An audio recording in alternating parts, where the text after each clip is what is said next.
what has happened in New York, the mayoral election in New York, which the outcome was Zohran Mamdani, a Muslim socialist immigrant. What is the status quo right now that the people want some sort of change in New York, at least? Well, I think there are a whole series of issues that are affecting ordinary Americans everywhere, not just in New York. Rising housing costs, the unavailability of housing at reasonable prices, inflation at the supermarket level. So there's sort of issues which are described as kitchen table issues, issues that affect ordinary life. And there's a great deal of dissatisfaction. That's one thing. And Mamdani focused his campaign very much on those issues. It's very interesting. He didn't raise the issue of Palestine or Israel. His opponents did.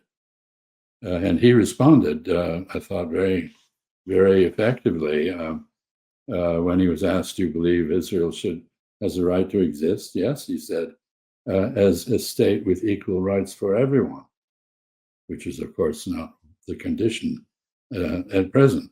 Anyway, he did not run on foreign policy issues. He did not run on issues about religion. He is a very eclectic person. He pops up everywhere at Hindu ceremonies, Muslim ceremonies, Christian ceremonies, Jewish ceremonies, Buddhist ceremonies. He's a very good politician. So part of this was his personality, a very appealing personality, a very self-controlled and reasoned manner of speaking. But finally, part of it was opposition to Trump, who now has a very low level of popularity in the country at large and very little popularity at all in New York. I think there were other issues as well. I mean, obviously, there was a generational divide here. He got, 75% of the people under 30 voted for him. When you got to age 50, it was a more competitive contest.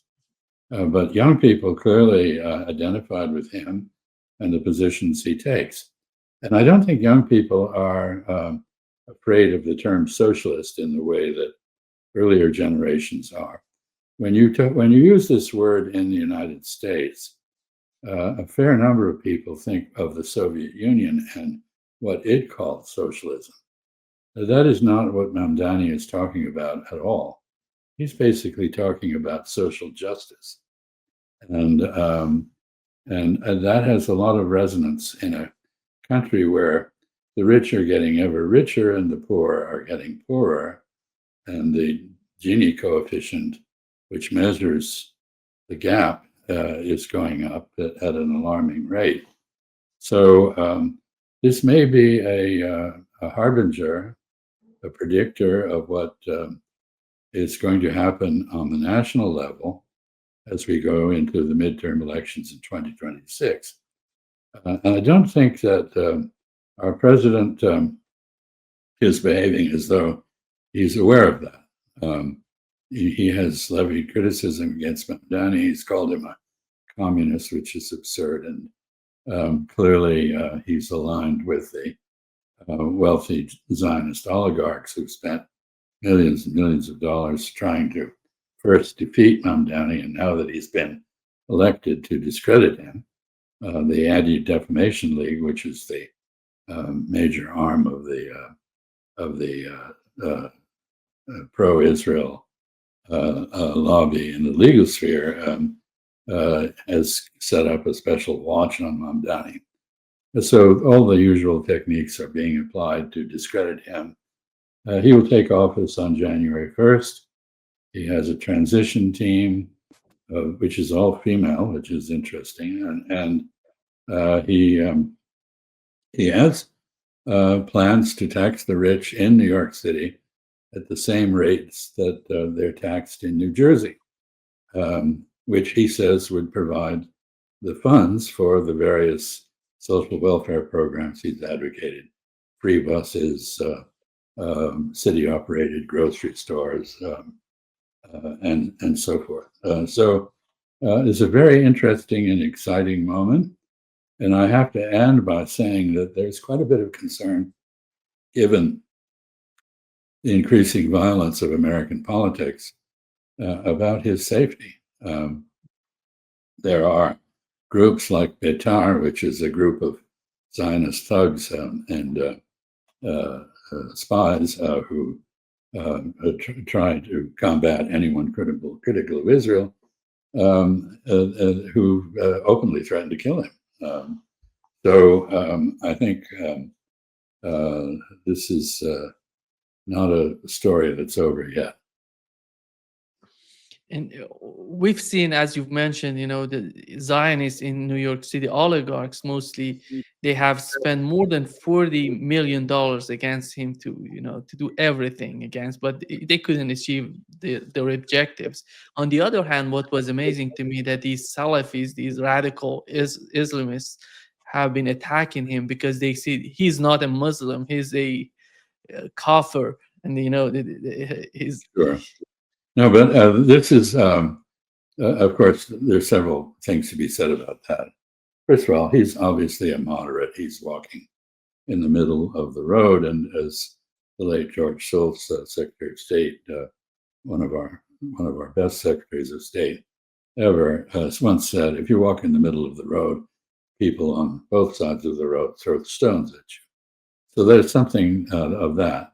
But there's also an issue in radical Islam, Sunni Islam. I don't think in the Shia tradition this exists, but which says that Muslims should not participate in politics in secular states, that Muslims who live in non-Muslim societies should be politically passive. And Mamdani is anything but politically passive. Very interesting background. He apparently speaks pretty good street Arabic. He speaks Bengali. He speaks Lingala, or other Luganda, which is the language of Uganda, where he grew up, where his parents are from. His mother is a Nair. The Nairs are South Indian polyandrous caste. That is, wives have many husbands, not the other way around, the opposite of Islam. His father is a very noted professor at Columbia, and he went to the best schools in the United States. Very good college in Maine, not far from where I am now. So he's a very interesting person, and really a cut above most politicians. Yeah. The only issue that I've seen with Mamdani, it was the photo that was posted on X and was somehow viralized in the network about his photo together with the son of George Soros. And Huh.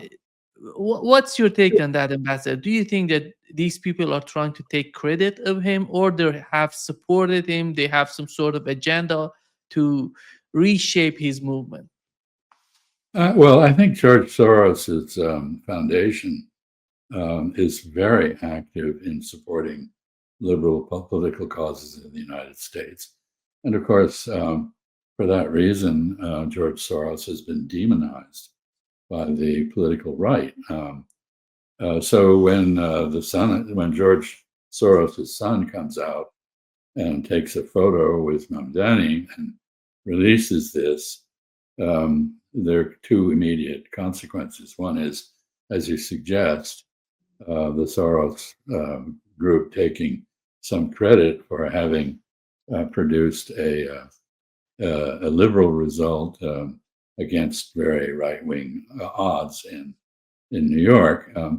But also, I suspect that that photo will be used by the right to demonize Mamdani, which they obviously intend to do.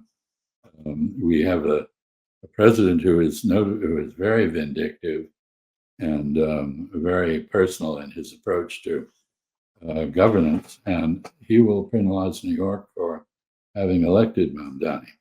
So he's got, this is, there's an analogy, of course, that comes to mind. Mamdani won. This is like the dog catching the car. What does the dog do with the car? You know, it was good to run after the car. That was a lot of fun. But now that you caught it, what happens? And so there is some of this here, excitement to be experienced in future. The same day Mamdani wins the mayoral election in New York, we've learned that Dick Cheney, you know, the mastermind of the policies in the Middle East, at least, and what has happened in the last decade in the Middle East, passed away. And who's Ambassador Dick Cheney to you and to the people in the Middle East, to the people in the United States? Well, I knew him in several contexts. I was ambassador to Saudi Arabia during the Gulf War to liberate Kuwait. He was a frequent visitor to the kingdom with Colin Powell, then the chairman of the Joint Chiefs. I had a lot of interaction with him. I flew with him to Jeddah on August 6, 1990, to confer with King Fahd about the proper response to the Iraqi invasion of Kuwait. He was a very ideological, very ambitious man. But his heart attacks, particularly the last one, I think changed his personality. And rather than being an architect of policies in the Middle East, I think he was the architect of the so-called global war on terror, which has now taken the United States into combat in 82 different countries around the world against Islamist forces, some of them terrorists, some of them not. So he was a combative fellow. Of course, he did not serve in the military because he had heart problems. He went to the same university I did, Yale, but he dropped out after a semester because he found it too stressful.